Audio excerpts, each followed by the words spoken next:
Hello friends, RS tutorial YouTube ఛానల్కి స్వాగతం. ఈ రోజు నుంచి మనం ప్రతిరోజు ఈనాడు న్యూస్ పేపర్లో వస్తున్న ఎగ్జామ్కి ఉపయోగపరమైన అతి ముఖ్యమైన కరెంట్ అఫైర్స్ అంశాలను మనం తీసుకొని అవసరం ఉన్న చోట ఎంసీక్యూలను కూడా తీసుకొని మనం చాలా వివరంగా ఎగ్జామ్కి అవసరమయ్యే విధంగా అయితే నేర్చుకోబోతున్నాం. సో వీడియోని స్కిప్ చేయకుండా చివరి వరకు చూడండి. ఈరోజు న్యూస్లో వచ్చిన మొత్తం 13 అంశాలను అయితే మనము ఈ వీడియోలో మాట్లాడుకోబోతున్నాం. సో ఈ 13 అంశాలు ఇక్కడ మీకు కనిపిస్తూ ఉన్నాయి స్క్రీన్ మీద. సో డిజిటల్ చెల్లింపులు 11% పెరిగాయని ఆర్బీఐ చెప్పింది. ఆవిష్కరణల కేంద్రంగా భారతదేశం అని చెప్పేసి రాష్ట్రపతి ప్రసంగంలో చెప్పారు. రానున్న ఆర్థిక సంవత్సరంలో వృద్ధి రేటు 6.3 నుంచి 6.8% ఉండొచ్చు. అనర్హత పిటిషన్లపై నిర్ణయానికి ఎంత సమయం కావాలి? సో వారంలో చెప్పాలని స్పీకర్కి సుప్రీంకోర్టు సూచించింది. సో బానిసల పిల్లల కోసం వచ్చిందే ఈ జన్మతా పౌరసత్వం అని డొనాల్డ్ ట్రంప్ చెప్పారు. దూషణ అనేది బహిరంగంగా జరగాలి, సుప్రీంకోర్టు స్పష్టీకరణ. ఆదాయం ఎలా వస్తుంది అనేది కూడా ఒక ఆర్టికల్ వచ్చింది, చూద్దాం. రాష్ట్రంలో 88% పన్నులు, దేశంలోనే Telangana top. Global teacher prize 2025లో భారతీయుడు. పసుపు బోర్డు చైర్మన్గా పల్లె గంగారెడ్డి బాధ్యతలు. అదేవిధంగా ఈ కుంభమేళ తొక్కిసలాటపై కూడా న్యాయ విచారణ కమిటీ వేశారు, దాని గురించి చూద్దాం. పుల్లుల సహజ నివాస క్షేత్రం అంటే వాటి న్యాచురల్ హ్యాబిటాట్ అనేది 30% వృద్ధి చెందిందని ఒక న్యూస్ వచ్చింది. తర్వాత 8% వృద్ధి ఉంటేనే మనం అభివృద్ధి చెందిన దేశంగా మారే అవకాశం ఉందని చెప్పేసి కూడా ఎకానమీ పాయింట్ ఆఫ్ వ్యూ ఒక ఆర్టికల్ అయితే వచ్చింది.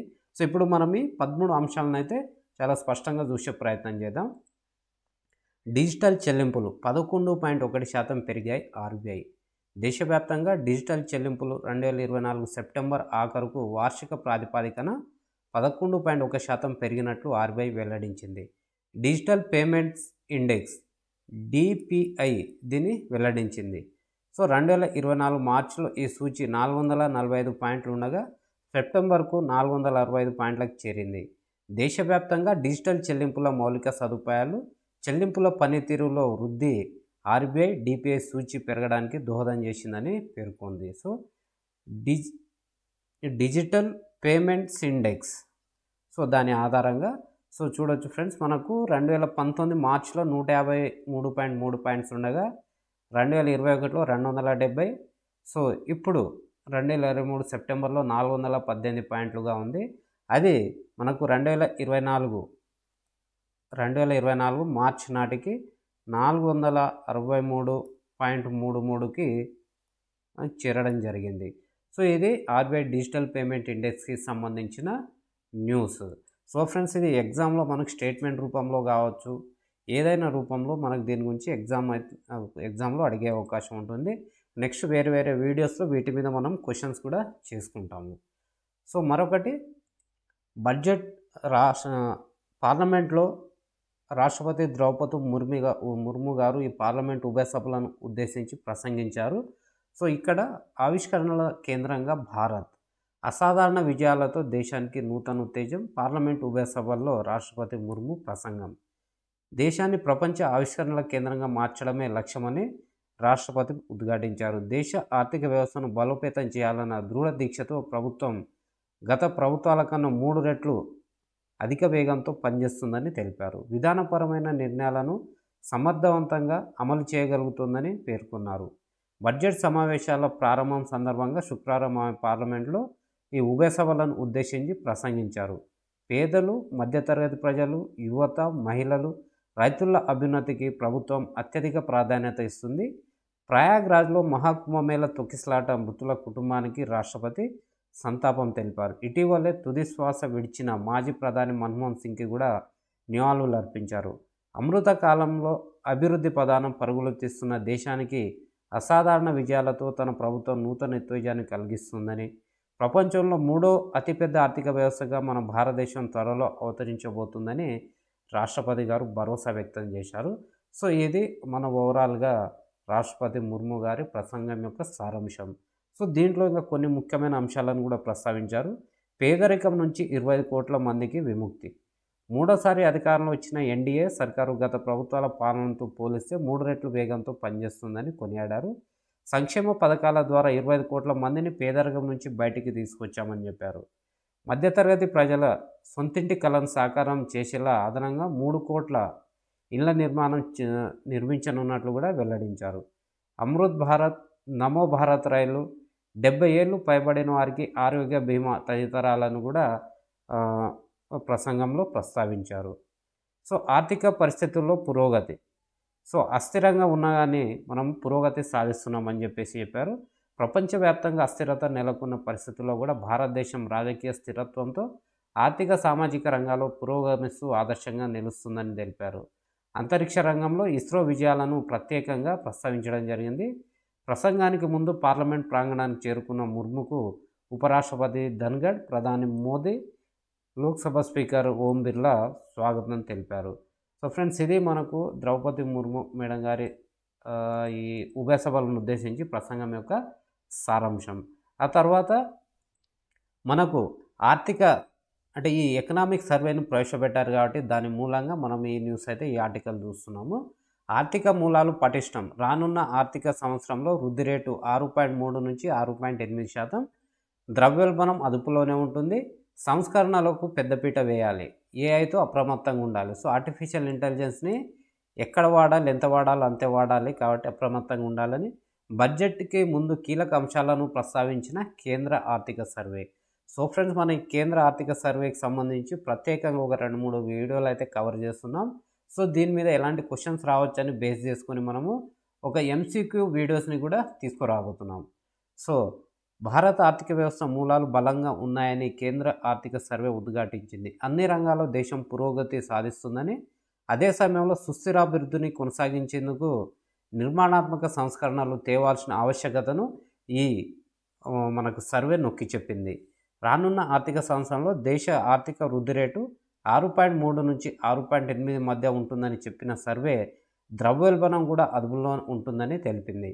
సో శనివారం బడ్జెట్ ప్రవేశపెట్టనున్న నేపథ్యంలో 2024-25 సంవత్సరానికి సంబంధించిన ఆర్థిక సర్వేను కేంద్ర మంత్రి నిర్మలా సీతారామన్ లోక్సభలో ప్రవేశపెట్టారు. పలు కీలక అంశాలను ఈ సర్వే ప్రస్తావించింది. ముఖ్యంగా ఏఐ, అదేవిధంగా భారత శ్రామిక విపణిపై చూపించే ప్రభావంపై అప్రమత్తంగా వ్యవహరించాలని సూచిస్తుంది.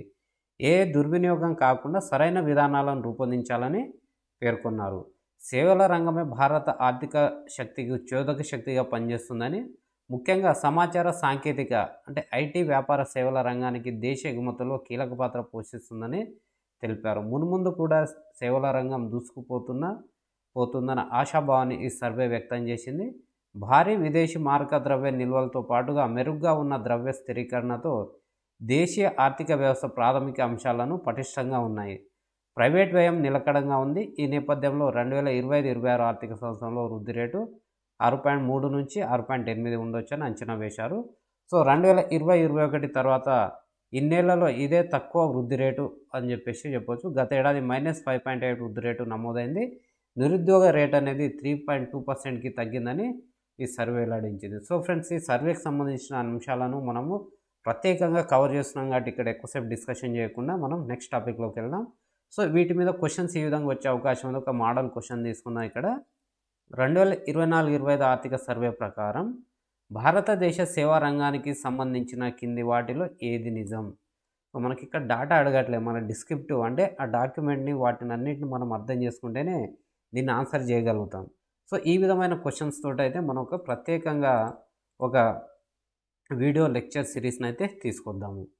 సో ఫ్రెండ్స్, ఆ తర్వాత అనర్హత పిటిషన్లపై నిర్ణయానికి ఎంత సమయం కావాలి? వారంలో చెప్పాలంటూ స్పీకర్కు సూచించిన సుప్రీం ధర్మాసనం. సహేతుక సమయం అంటే మహారాష్ట్రలో పదవీకాలం ముగిసే వరకు అన్ని అసెంబ్లీ కార్యదర్శి తరపున న్యాయవాదికి ప్రశ్న. బారాస ఎమ్మెల్యే కౌశిక్ రెడ్డి పిటిషన్పై విచారణ వాయిదా. సో ఫ్రెండ్స్, ఇక్కడ ఈ స్పీకర్కి అన్ని విచక్షణాధికారాలు ఉన్నాయని చూపిస్తూ దాన్ని అడ్డం పెట్టుకొని ఆ ఎమ్మెల్యేల పదవీకాలం అయిపోయిన తర్వాత కూడా అయిపోయిన నాటికి కూడా ఎలాంటి చర్యలు తీసుకోకుండా దాన్ని అయితే ఇట్లా పెండింగ్లో పెడుతున్నారు. కాబట్టి ఇంకెంత సమయం కావాలో వారంలోపు చెప్పాలని ఇక్కడైతే సుప్రీంకోర్టు ఆగ్రహం వ్యక్తం చేసింది. దీనికి సంబంధించి మనము సరే చూసే ప్రయత్నం చేద్దాం. పార్టీ ఫిరాయించిన ఎమ్మెల్యేలను అనర్హులుగా ప్రకటించాలని కోరుతూ భారత రాష్ట్ర సమితి దాఖలు చేసిన పిటిషన్పై నిర్ణయాన్ని వెలువరించడానికి సహేతుబద్ధంగా ఎంత సమయం కావాలో చెప్పాలని సుప్రీంకోర్టు ధర్మాసనం తెలంగాణ శాసనసభ స్పీకర్ని కోరింది.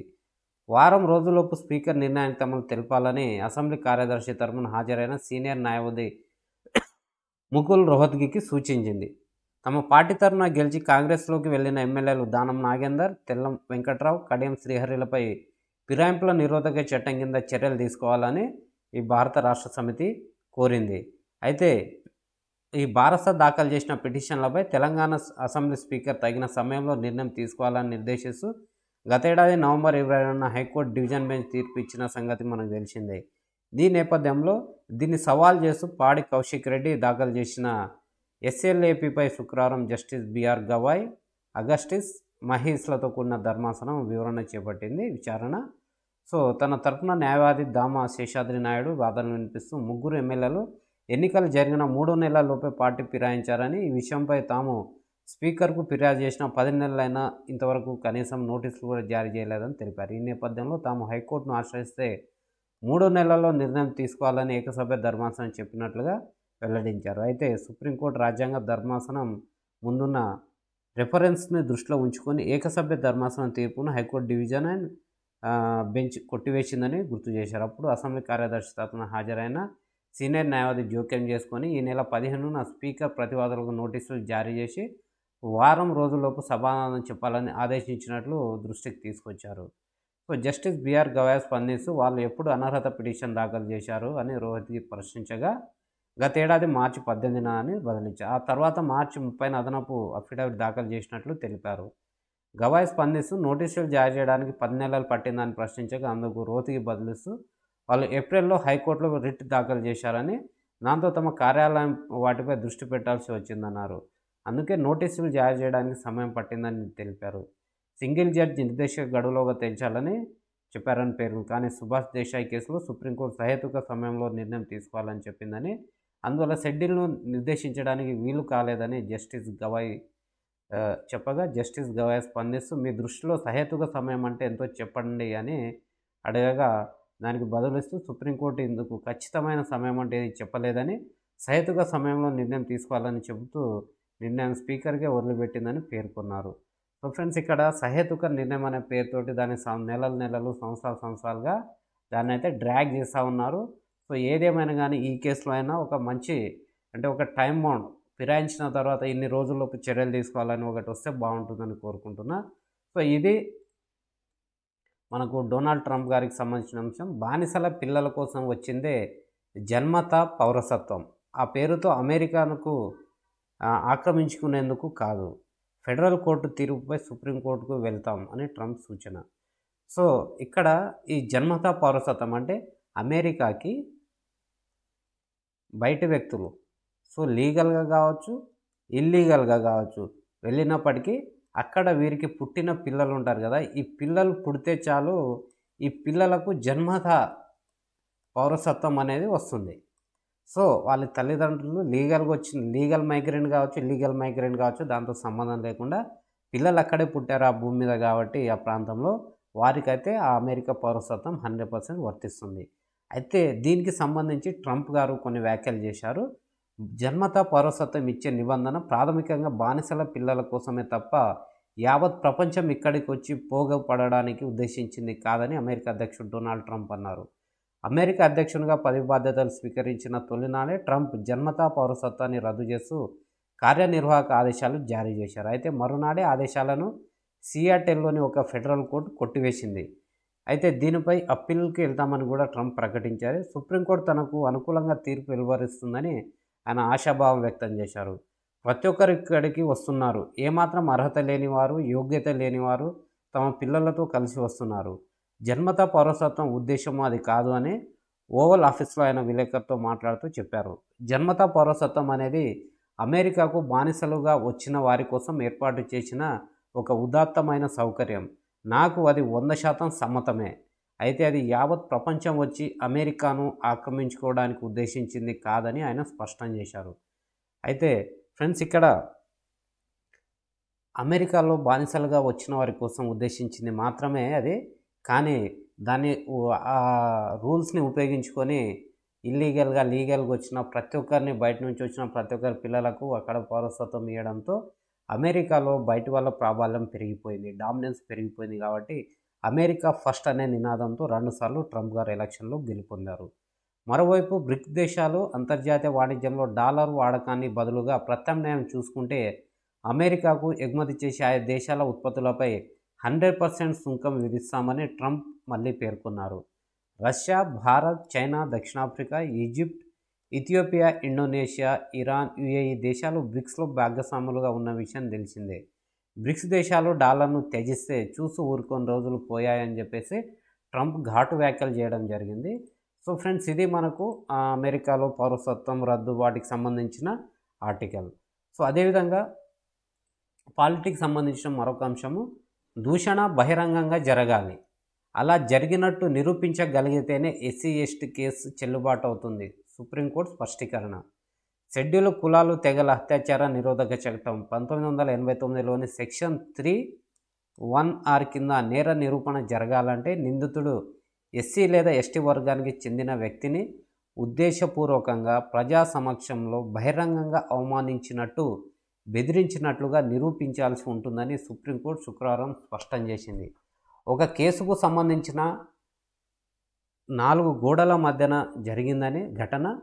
ఈ ఘటన జరిగాక ఫిర్యాదుదారుని సహచరులు ఘటనా స్థలానికి చేరుకున్నారని ఎఫ్ఐఆర్ పేర్కొనడంపై సుప్రీంకోర్టు ఆసక్తికర వ్యాఖ్యలు చేసింది. కేసుకు కారణమైన ఘటన అందరూ చూస్తుండగా బహిరంగ ప్రదేశంలో జరగలేదంటూ జస్టిస్ గవాయ్, అగస్టిన్, జార్జ్ మహీస్లతో కూడిన ధర్మాసనం కోర్టును కొట్టివేసింది. ఈ చట్టంలోని సెక్షన్ 3(1)(s) కింద నేరం నిరూపితం కావాలంటే ఏదైనా బహిరంగ ప్రదేశంలో నిందితుడు ఎస్సీ ఎస్టీ వర్గానికి చెందిన ఏ వ్యక్తినైనా కులం పేరుతో దూషించి ఉండాలని కోర్టు తెలిపింది. ఎస్సీ ఎస్టీ అట్రాసిటీ చట్టంలోని సెక్షన్ 3 నేరానికి పాల్పడిన వారిని విధించే శిక్షకు ఇది సూచిస్తుంది. సో ఫ్రెండ్స్, ఎస్సీ ఎస్టీలకు అవమానం లేదా జరిగితే అది బహిరంగంగా ప్రజల సమక్షంలో జరగాలి, వాటికి ఆధారాలు ఉండాలి. కానీ 4 గోడల మధ్యన 2 వ్యక్తుల మధ్యన జరిగిందని అది ఎఫ్ఐఆర్ నమోదు చేయడం కరెక్ట్ కాదు. అదేవిధంగా అది కోర్టు కేసు నిలబడదని చెప్పేసి సుప్రీంకోర్టు చాలా స్పష్టంగా పేర్కొన్నది. సో ఈ విధంగా మనకు ఎస్సీ ఎస్టీ అట్రాసిటీ యాక్ట్ అయితే మనకు న్యూస్లో ఉంది. తర్వాత ఆదాయం ఎలా వస్తుందనే దానికి సంబంధించి రాష్ట్ర ప్రభుత్వాలకు వివిధ మార్గాల్లో ఆదాయం లభిస్తూ ఉంటుంది. 2024-25 ఆర్థిక సంవత్సరంలో రాష్ట్రాలు, శాసనసభలు ఉన్న యూటీ కేంద్రపాలిత ప్రాంతాల మొత్తం ఆదాయం 46.73 లక్షల కోట్లుగా అంచనా. ఇందులో సొంత పన్నుల ద్వారా 23 లక్షల కోట్లు, కేంద్ర పన్నుల వాటా ద్వారా 12 లక్షల కోట్లు, పన్నేతర ఆదాయం ద్వారా 11 లక్షల కోట్లు, రాష్ట్రాలు, యూటీలు ప్రాంతాల సొమ్ములు, సొంత పన్నుల ఆదాయంలో ఆయా విభాగాల వాటా అనేది ఎంత శాతం ఎక్కడ చూద్దాము. రాష్ట్ర వస్తు సేవల పన్నుల ద్వారా 43%, అదేవిధంగా అమ్మకం పన్ను 20.4%, ఎక్సైజ్ సుంకం 13.7%, స్టాంప్స్ అండ్ రిజిస్ట్రేషన్ ఫీజుల ద్వారా 11.8%, సో వెహికల్ ట్యాక్స్ 5.5%, విద్యుత్పై పన్నులు సుంకాలు 3%, ఇతర ట్యాక్స్ అండ్ సుంకాలు వచ్చేసి 1.7%. సో ఇది మనకు ఆర్బీఐ ప్రచురించిన రాష్ట్రాల ఆర్థిక స్థితిగతుల నివేదిక 2024-25 ఆధారంగా చేసుకొని ఈ న్యూస్ ఆర్టికల్ని అయితే ఇక్కడ మనం ప్రజెంట్ చేయడం జరిగింది. అయితే మొత్తం ఆదాయం వచ్చేసి రాష్ట్రాలు మరియు ఈ శాసన ఎమ్మెల్యే స్థానాలు ఉన్న యూటీలు మొత్తం కలిపి 46,73,000 అంటే 46.73 లక్షల కోట్ల ఆదాయాన్ని కలిగి ఉన్నాయి. సో ఫ్రెండ్స్, అదేవిధంగా మనం ఈ వీడియో సిరీస్లో భాగంగా ఈ వీడియోలో మనం మరొక అంశాన్ని చూద్దాము.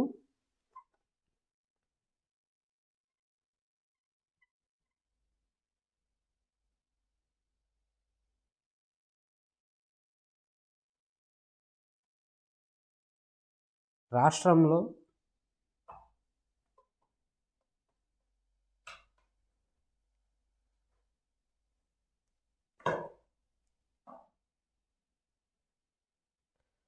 రాష్ట్రంలో 88% పన్నుల వసూలు. దేశంలోనే తెలంగాణ టాప్. 86% పంట పొలాలకు సాగునీరు. ఆర్థిక సర్వే 2024-25లో వెల్లడి. పన్నుల వసూలులో తెలంగాణ దేశంలోనే మొదటి స్థానంలో ఉన్నట్టు ఆర్థిక సర్వే వెల్లడించింది. 88% వసూలుతో తెలంగాణ అగ్రస్థానంలో నిలవగా కర్ణాటక 2, హర్యానా 3వ స్థానాల్లో ఉన్నాయి. దేశంలో 50% కన్నా ఎక్కువగా పన్నులు వసూలు చేసిన రాష్ట్రాలు 15 ఉన్నట్లు పేర్కొంది. సో సో కేంద్రం లోక్సభలో ప్రవేశపెట్టిన ఆర్థిక సర్వే తెలంగాణకు సంబంధించిన పలు అంశాలను వెల్లడించింది. ఫ్రెండ్స్, ఇక్కడ ఓన్లీ ఈ న్యూస్ ఆర్టికల్ అంటే ఈ అంశాన్ని బేస్ చేసుకొని మనము కేంద్ర ఆర్థిక సర్వేలో తెలంగాణకు సంబంధించిన అంశాలు ఏమున్నాయి, పాజిటివ్ కావచ్చు, నెగిటివ్ కావచ్చు, అన్ని అంశాలను క్రోడీకరించి మనం ఒక సపరేట్ ఒక వీడియో చేసుకుందాం. సో ఎందుకంటే ఈ అంశాలను అదే అంశాల్లో జాతీయ స్థాయిలో సగటును బేస్ చేసుకొని మనకు ఎగ్జామ్లో క్వశ్చన్స్ వస్తాయి. తెలంగాణ ప్రభుత్వం ప్రకటించిన కొత్త ఎంఎస్ఎంఈ పాలసీ ఈ కామర్స్ వాణిజ్యాన్ని ప్రోత్సహించేదిగా ఉంది. ప్రస్తుతానికి ఉన్న ఏజెన్సీలతో పాటు open network for digital commerce GEM పోర్టల్లోను విక్రేతల భాగస్వామ్యాన్ని పెంచే ఎంఎస్ఎంఈలతో ఈ కామర్స్ వ్యాప్తి పెరుగుదలకు సహకారం అందిస్తుంది. తెలంగాణలో 86% పంట పొలాలకు ప్రభుత్వం సాగునీటిని అందిస్తుంది. జల్ జీవన్ మిషన్ కింద పైప్ లైన్ల ద్వారా 100% సురక్షితమైన నీటిని అందిస్తున్న రాష్ట్రాల్లో తెలంగాణ ఉంది. రాష్ట్రంలో ఐటీ, ఆర్థిక, సాంకేతిక సేవల కేంద్రీకృతమై ఉన్నందున రాజధాని హైదరాబాద్లో కార్యాలయాలు, నివాస స్థలాలకు అధిక డిమాండ్ ఉంది. ఐటీ రంగంలో అత్యధిక సేవలకు తెలంగాణ కేంద్ర స్థానం. ఎలక్ట్రికల్ మౌలిక వసతుల విభాగంలో మహారాష్ట్ర, తెలంగాణ అగ్రస్థానంలో ఉండగా సిమెంట్ పరిశ్రమల్లో అత్యధికంగా తెలంగాణ రాష్ట్రంలో ఉన్నాయి. సిమెంట్ సేవల రంగంలో తెలంగాణ పురోగమిస్తుంది. ఈ రంగం పట్టణ ప్రాంతాలపైన ఎక్కువ ఆధారపడి ఉంది. రైతుల అభ్యున్నతికి వ్యవసాయ విస్తరణ కీలకమైంది. దేశంలో 4 వ్యవసాయ విస్తరణ శిక్షణ సంస్థల్లో తెలంగాణ ఒకటిగా ఉంది. ఇది రాష్ట్రంలోని రైతులకు శిక్షణ ఇస్తూ వారి సందేహాలను నివృత్తి చేస్తూ ఉంది. శిక్షణ ఫౌండేషన్ ద్వారా ప్రేరణ ఆదర్శ విద్యా విధానం రాష్ట్రంలో అమలవుతుంది. ఇందులో 4 లేదా 5 విద్యార్థులతో ఒక బృందాన్ని ఏర్పాటు చేసి బోధనపై అవగాహన కల్పించడంతో పాటు ఇతర కార్యక్రమాలపై శిక్షణను కొనసాగిస్తుంది. ఈ బృందాల్లో ఒకరి ద్వారా మరొకరు పలు అంశాలను నేర్చుకుంటారు. వైద్య సేవలకు డ్రోన్లను వినియోగిస్తున్న రాష్ట్రాల్లో తెలంగాణ ముందుంది. ప్రపంచ ఆర్థిక సహకారంతో గగనతలంలో ఔషధాల పంపిణీని చేపట్టింది. 2021లో వికారాబాద్ జిల్లాలో ఈ డ్రోన్లతోటి మనకు వైద్య సేవలను ప్రారంభించడం జరిగింది. సో వీహబ్కి సంబంధించి బడ్జెట్లో ప్రశంసలు అనేది రావడం జరిగింది. ప్రభుత్వం మద్దతు ఇస్తూనే మహిళా పారిశ్రామికవేత్తలుగా అభివృద్ధి చెందుతారనడానికి తెలంగాణ ప్రభుత్వం చేపట్టిన మహిళా పారిశ్రామికవేత్తల కేంద్రం వీహబ్ మంచి ఉదాహరణ అని చెప్పేసి మనకు సర్వే పేర్కొంది. దేశంలోనే మొట్టమొదటి మహిళా పారిశ్రామికవేత్తల ఇంక్యుబేటర్ ఇది. మహిళలు అంకురాలను స్థాపించడానికి ఆర్థిక, సాంకేతిక సహకారాన్ని ప్రభుత్వం అందిస్తుంది.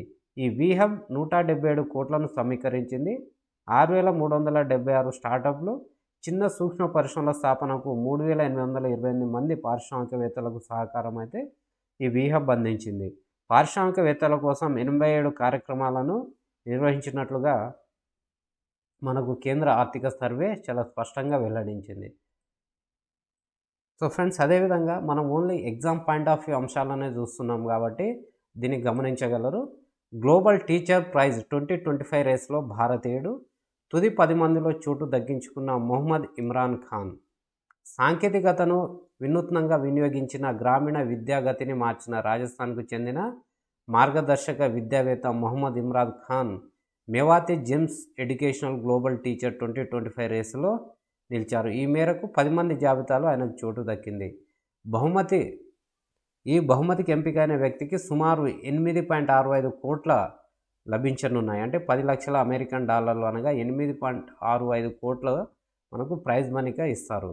తరగతి గదులకే పరిమితం కాకుండా మౌలిక సదుపాయాల సవాళ్లను పరిష్కరించడం, వందల మంది ఉపాధ్యాయులకు శిక్షణ ఇవ్వడం, పర్యావరణ సారథ్యాన్ని పెంపొందించడం వంటి పనులకు గాను ఈ మేవాతికి ప్రధాని మోడీ నుంచి సహా ప్రపంచవ్యాప్తంగా గుర్తింపు లభించింది. అతని అంకితభావం పరివర్తనాత్మక విద్యకు ఉదాహరణగా స్థానిక కమ్యూనిటీలకు స్ఫూర్తిగా నిలుస్తుందని చెప్పేసి గ్లోబల్ టీచర్ ప్రైజ్ ప్యానెల్ కొనియాడింది. James educational global teacher prize 2025 సంబంధించి తుది 10 మందిలో మేవాతి చోటు దక్కించుకోవడం అనేది చాలా మంచి పరిణామం.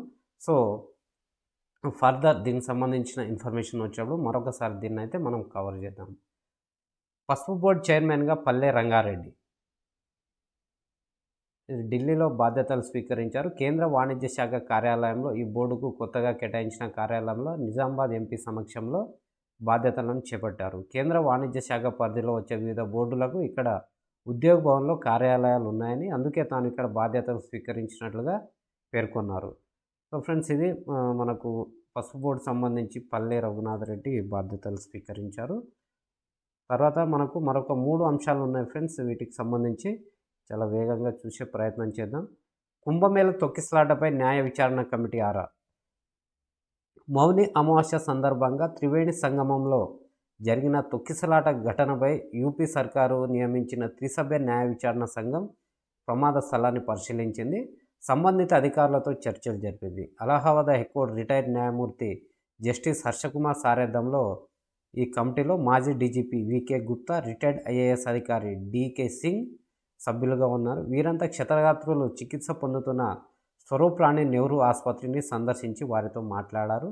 లక్నోకు తిరిగి వెళ్లే ముందు జస్టిస్ హర్షకుమార్ మీడియాతో మాట్లాడుతూ ప్రమాద స్థలాన్ని పరిశీలించి పరిస్థితులు సమీక్షించాం, ఇప్పుడే ఏమి చెప్పలేమని చెప్పడం జరిగింది. సో ఫ్రెండ్స్ ఇక్కడ ఈ న్యాయ విచారణ కమిటీలో 3 సభ్యులుగా ఉన్నారు. సో వారి పేర్లు ఇక్కడ చూడండి. అలహాబాద్ హైకోర్టు రిటైర్డ్ న్యాయమూర్తి జస్టిస్ హర్షకుమార్, అదేవిధంగా మనకు మాజీ డీజీపీ వికే గుప్తా, తర్వాత రిటైర్డ్ ఐఏఎస్ అధికారి డీకే సింగ్. ఈ 3 దీంట్లో సభ్యులుగా ఉన్నారు. సో విచారణ అయితే ప్రస్తుతం జరుగుతూ ఉంది.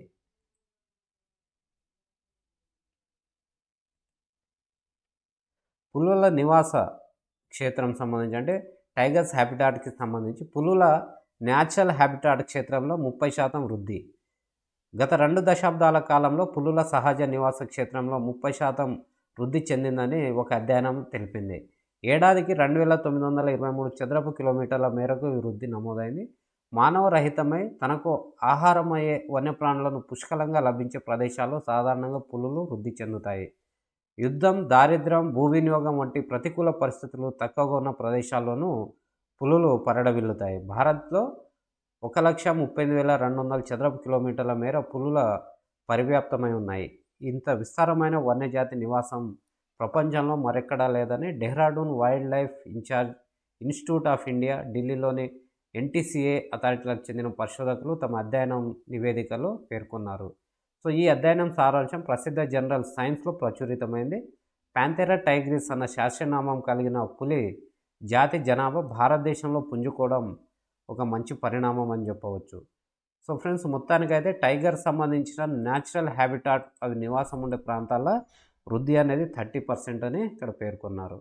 సో 8% వృద్ధితోటే అభివృద్ధి చెందిన దేశం.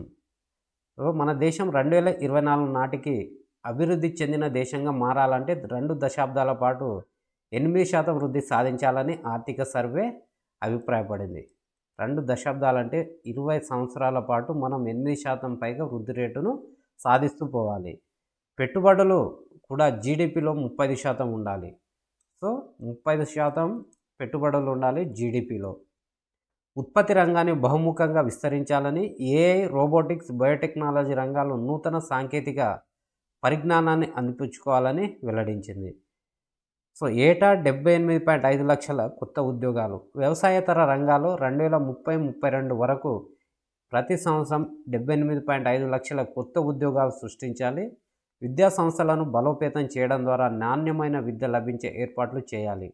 భవిష్యత్ అవసరాలను దృష్టిలో పెట్టుకొని అత్యంత నాణ్యమైన మౌలిక సదుపాయాలను కల్పించాలి. చిన్న మధ్యతరహా పరిశ్రమల విస్తరణకు అనువైన పరిస్థితులు కల్పించాలి. వీటికి నియమ నిబంధనల ఒత్తిడి తక్కువగా ఉండాలి. వ్యాపార సంస్థల సమస్యలకు మూల కారణాలను అన్వేషించి పరిష్కరించడం ఈజ్ ఆఫ్ డూయింగ్ బిజినెస్ 2.0లో భాగం కావాలని చెప్పేసి ఈ సర్వే మనకు వెల్లడించింది. ఆర్థిక మార్కెట్లపై జాగ్రత్త. ఆర్థిక విధానపరమైన నిర్ణయాలను ఆర్థిక మార్కెట్లు మరీ ఎక్కువగా ప్రభావితం చేయకుండా జాగ్రత్త వహించాలని సర్వే హెచ్చరించింది. ఇటువంటి పరిస్థితిని ఆర్థిక శాస్త్రంలో ఫైనాన్షియలైజేషన్ అని వ్యవహరిస్తారు. స్టాక్ మార్కెట్, స్థిరాస్తి ధరలు విపరీతంగా పెరగడం దీని ముఖ్య లక్షణాల్లో ఒకటి. అంతేగాక ఆర్థిక వ్యవస్థ కుంగిపోతుంది. అభివృద్ధి చెందిన దేశాలు కూడా ఎక్కువ ఇబ్బంది పడతాయి. అభివృద్ధి చెందిన దేశాల్లో ఇది అధిక ఫైనాన్షియలైజేషన్ వల్ల ప్రజలు ప్రభుత్వాలపై రుణభారం అనూహ్యంగా పెరగడాన్ని దృష్టిలో పెట్టుకొని ఈ విషయాన్ని మన దేశంలో అప్రమత్తంగా చూడాలి. 2024 నాటికి వికసిత్ భారత్ లక్ష్యాన్ని సాధించాలంటే ఆర్థిక రంగం విస్తరణ, ఆర్థిక అభివృద్ధి మధ్య సమతుల్యాన్ని పాటించాలని చెప్పేసి ఆర్థిక మార్కెట్లపై మరీ అధికంగా ఆధారపడడం వల్లే నష్టాలు ఎక్కువ అని నిపుణులు హెచ్చరిస్తూ ఉన్నారు. బ్యాంకులు బలంగా ఉన్నాయి. ఆర్థిక సేవల రంగం ఎన్నో సానుకూలతలను ప్రతిబింబిస్తుంది. బ్యాంకులు బలంగా ఉన్నాయని, డిపాజిట్లు, రుణాల్లో వృద్ధి మెరుగైన స్థితిలో ఉందని పేర్కొంది. బ్యాంకుల లాభాలు కూడా పెరుగుతున్నాయని, బ్యాంకుల్లో వినియోగ రుణాలు పెరుగుతున్నట్లు వివరించింది. స్టాక్ మార్కెట్ సూచీలు గరిష్ట స్థాయిలో ఉన్నందున ఈక్విటీ పెట్టుబడులు గణనీయంగా పెరుగుతున్నాయి. ఐపీఓ పబ్లిక్ ఇష్యూలకు అధిక ఆదరణ లభిస్తున్నట్టు వెల్లడించింది. ప్రపంచవ్యాప్తంగా అనుకూల పరిస్థితులున్న మన దేశంలో ఆర్థిక రంగం ఎంతో మెరుగైన స్థితిని ప్రదర్శిస్తూ ఉంది. సో ఫ్రెండ్స్, ఇది మనకు వచ్చే 20 సంవత్సరాల పాటు 8% పైన వృద్ధి రేటు సాధిస్తే మన భారతదేశం అభివృద్ధి చెందుతుందని, అభివృద్ధి చెందిన దేశంగా మారుతుందని చెప్పేసి 2024-25 ఆర్థిక సర్వే అయితే వెల్లడించింది. సో 2047 నాటికి వికసిత్ భారత్ లక్ష్యాన్ని సాధించాలంటే మన ఆర్థిక రంగ విస్తరణ, మరియు ఇప్పుడు ఆర్థిక రంగం ఎంతైతే విస్తరిస్తుందో విస్తరణకు ఈక్వల్గా మనకు ఆర్థిక అభివృద్ధి అనేది జరగాలి. ఇప్పుడు మన ఆర్థిక వ్యవస్థ 3, 2, 1 స్థానానికి పోయినా ఇక్కడ అభివృద్ధి జరగకపోతే ఉపయోగం లేదు. కాబట్టి మనకు ఇది ఆర్థిక విస్తరణ జరుగుతున్న కొద్దీ ఆర్థిక అభివృద్ధి కూడా అదే స్థాయిలో ఉండాలంటే రెండింటి మధ్యన సమతుల్యం ఉండాలని చెప్పేసి మనకి ఆర్థిక సర్వే సూచిస్తూ ఉంది.